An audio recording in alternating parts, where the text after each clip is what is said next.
first heard that song, I was like Shazamming it, I was looking up the lyrics, I was like, what is this song? And then I realized, oh, this is an unreleased song, right? Tell us a little bit about it. So, I think we mentioned a long time ago that there were 4 extra tracks that we recorded during the making of Memento Mori.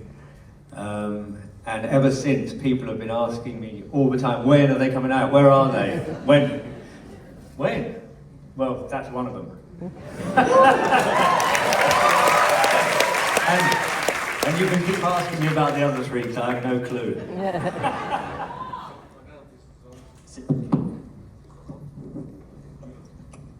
Hello, can you hear me? I actually, when we were watching various edits of the movie, but that was put on quite late in the credits, and when I first saw the credits rolling, I was like, I know this song. It took me a minute, and I was like, oh yeah, we did that. Yeah. It's a beautiful song. We were talking a little bit with Fernando earlier about how this project came about, but tell me from your perspective, sort of how you decided to actually make a movie of this concert, of these concerts. Well, it's something we reluctantly do, to be honest, from our point of view, like to, we always historically have recorded the shows at a certain point of the tour somewhere, and this opportunity came up to do this in Mexico City, and I mean, really, this is Fernando's, concept and idea and everything behind it. And in a way, even though there's a lot of our songs in there, and not all of the set, if you would be bored out of your mind, it was, 2 hours something, 2 hours and 15 minutes, if the film would be too long, I would walk out anyway. But so there was a lot of stuff taken out, but he kind of, it's a constant, it's almost like the songs, lyrically, everything performance-wise, they are a sort of complement to the concept. How does it feel watching this? Because this is, you're watching yourselves obviously, but also this is another artist's interpretation of your work to a certain extent. Also, other artists, because there are other artists involved in the film. What did it feel like watching it? I loved it the first time I saw it, really. I learned a lot. I really liked the poems in it, and I had no clue who those poets were, and I had to get Jonathan, our manager, to reach out to Fernando to inform me on all this. So, it was a journey, really, very educational. Fernando, tell us about how you assembled these ideas, these people, these poets. Yeah, I think like in every project you find it as you go, right? And more so with a documentary. So we knew the elements, we knew that we didn't want to work with interviews, or we didn't want to feature fans as it had been done before, Also, like, I was listening to the songs, and I put together, a document with the inspiration taken from the music, and there's so many things, but like the most important thing was like it's a tour of Memento Mori, and Memento Mori meaning remember you must die, and thinking, well, life as we know it, it's something limited. So I was inspired by limitations, right? Like but that's why we're using these old formats given to kind of random people in the audience, or my friends' kids, or different ways of playing with it, and yeah, like working around those limitations of and trying to find metaphors, also like demystifying the idea of like Mexico and Day of the Dead, the kind of the cliches, but wanting to actually really go a little deeper or open the discussion about like why are those connections normally made, you know. And so it was a very, very long process. And I have to say, we were finding it on the way, and one of the most enjoyable things was like the editing process of the songs, right? Each song we decided to have some sort of like style or personality to it, you know, and it was really hard to decide which ones to leave behind. So we were like communicating and navigating that, and yeah, we had a lot of fun, you know, like reaching the limits of the formats, like the editing and kind of playing around like the inexactitude, you know, like because of I don't know, we feel like we live in days where everything needs to be more calculated and exact, and life itself is not like that. So I wanted to play with those concepts and represent like just the energy of the music. We were talking.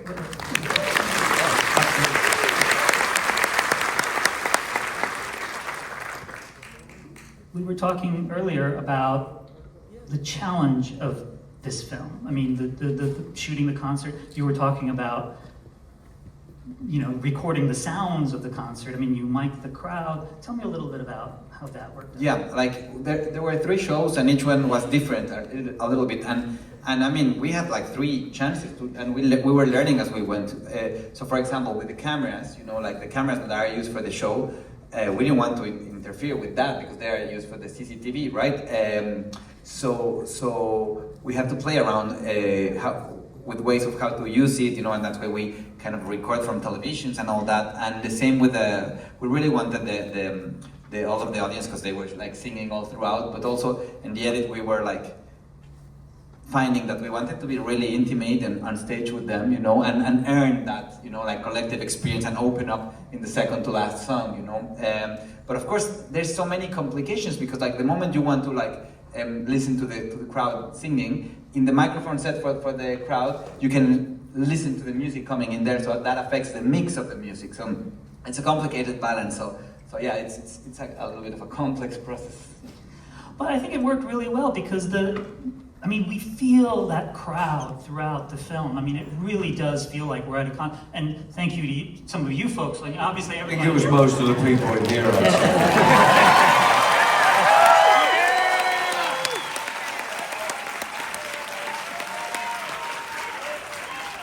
But we really get this sense, you know, even though most of the film most of the concert stuff is you guys performing, it really does feel like such a collective experience. The crowd, the audience, they're part of the experiences, they're part of our experience. It's very hard to, I think it's really hard to capture. Yeah.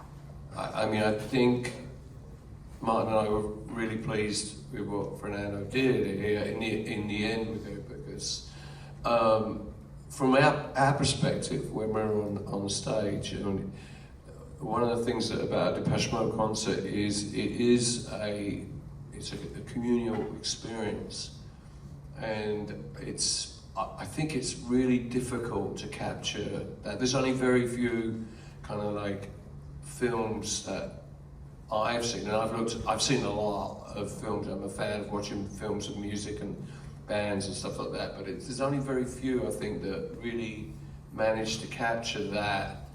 Well, certainly from our perspective, how that translates, and it is a fine line. Watching ourselves, of course, you know, is kind of painful, to be honest. But it's I can't really explain what happens when you actually are performing. It is a strange kind of spiritual experience, to be honest, that happens. And it's because we're together. It's because we're communicating somehow through music. You know, it's an incredible thing. Has that experience changed for you over the years? Has your relationship to the crowd changed? I mean, you've been performing for so long. It's got bigger. It used to be 20 people, you know, like if we were lucky, and maybe a dog or two or something like that in a pub. Yeah, I mean, just the sheer size of the stadium there was overwhelming, actually. There's a couple of shots which Fernando very cleverly put in almost at the end of where you kind of get the scale of and the amount of people that were in there. And I you know, at that moment, I actually got like the kind of hairs on my arms stood up, and I was like, wow, because I know what that feels like. Yeah, it looks like all of Mexico came out to see you guys. I mean, the crowd is so huge. No, I was just going to say that I think that there were some like lucky things as well, because we played in Mexico City after a month off, so we all came back a little bit fresher. We played in Mexico City right around the Day of the Dead. I don't think I don't think somebody thought about that a lot. Did you, Jonathan? That must have been luck.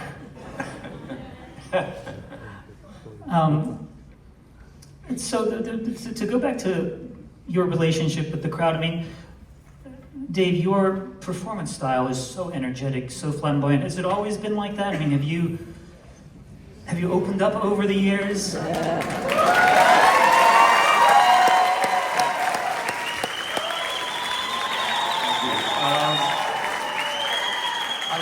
I think that I try to just become the song and become the performance, and I've learned or that's what's happened over the years, and it's quite natural. But if I really embody the character that is up there performing the songs, and with the response, of course, from everybody in the audience,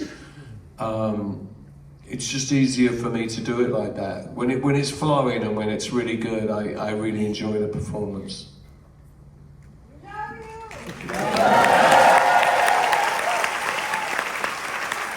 Yeah, I was taking notes, trying to figure out who you reminded me of. So I was like, oh, Mick Jagger, James Brown, a little bit. And then I realized... I've nicked a little bit from everybody, so... Well, the one that I finally realized, what you reminded me of, the whirling dervishes of Konya, Turkey, who are carried away by the spirit and the music. And it was just, there's an exaltation. It's a bit of both. I mean, life and death is so close. It's such a close thing. It's just so fleeting, But when you're performing on stage, and I'm sure Martin agrees, it's a moment. You're really in the moment, And at the end of the day, that's all we really do have, right? Yeah. And I think the film captures that really well. I mean, not both the concert footage, but also these other works that you've interspersed throughout. There is this sense of, we're all kind of hovering between life and death, and the music captures that. I mean, that's been the special thing about your music for so long. I mean, you guys sing about, dark subjects very often. But you can dance to it. I mean, it's beautiful. You find the beauty in the darkness. And I think the film does that too, and connections with the Day of the Dead, I think, really, really reinforce that. There is a playful aspect to death, yeah, of course there is. Yeah. No, and of course, like many things, like like they were saying, like it's hard to capture, right? Yeah. So and there's some elements about being playful with darker subjects, right? So for example, the idea of the artist who says like, oh, bringing out something from the screen and to make it look as if it's alive. So we knew that we were, trying to capture the energy of that concert and putting it on the screen, but then how do we kind of embrace that and make it even like somehow meta, to kind of project the idea of like, we wanted to become alive again. So it's that kind of thing. And also at the same time, we knew that this is I knew that it was a concert film, so we had to build those segments very carefully so that they didn't take over, or it was to find the balance between those, so and have like different perspectives or voices, or some are more poetic, some are a little bit more playful, some are a little bit more informative, but because at the end of the day it was really hard to figure out like which songs should we let out, and all that. Did you find those artists, those segments, after you shot the concert, after the concert? No, some I have, like some is like I'm using footage from like I don't know, like from one that I shot myself like 25 years ago, and going. We played a lot with like analog versus digital technology, and finding like like those accidents and bringing them in, and then we opened the segments and we knew what we wanted them to be about. Some we really put them together easily. Some others we invited the poet, for example, and then once Daniel Jimenez Cacho, who does the voiceover, read it, like they became something different. So we had to go and get some other images, or so it was just like a back and forth. And you found some fans in the audience too, right? Yeah. Yeah. I mean, how did that? What was that process like? Well, we knew that we didn't want to.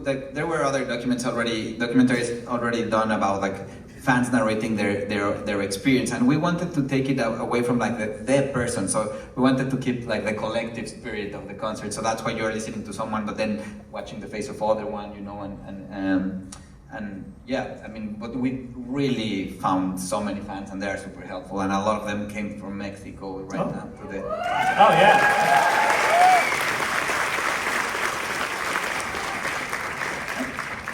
Let's talk a little bit more about the analog aspects of the film. I mean, with the analog TVs, and I mean that was, I've always thought of Depeche Mode as a very technologically forward band, very technologically astute band. But obviously, you've been performing, you've been around for so long, and so when I think of my old Depeche Mode cassette tapes, or the LPs or the CDs now, which a lot of people think are obsolete. I mean, it is fascinating to think about, all the old formats that we saw you in, and now we can watch it here. And then the way the film kind of reflects all that back to us, I thought was fascinating. What did it feel like watching that stuff for you guys? Well, that is something that we, obviously are very aware of. We've been around a long time, so everything's changed many times. The Memento Mori tour. I mean, this was an immense tour. You toured for, I believe, over a year. I have this number, 112 shows. Sounds about right, I guess. How do you keep your energy up during a tour like that? I mean, given how energetic you are, how do you keep it going?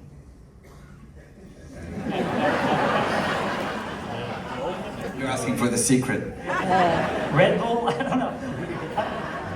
I imagine you have to... We'll just leave it at that.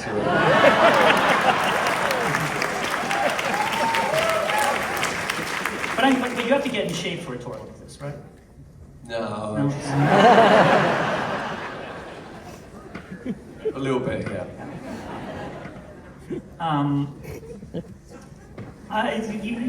You've talked about how you watched other concert films, and you're a connoisseur of music and film. Were there other ones though that you've been inspired by over the years? There's lots, and for different, all different kinds of things for different reasons, really. I mean, from Sigur Rós to the Rolling Stones, some of the old Stones stuff. I'm sort of obsessed with a lot of that old stuff, looking at old blues guys and stuff like that. I think one of the best concert films was the band, the Last Waltz. Yeah, which was Scorsese. Yeah.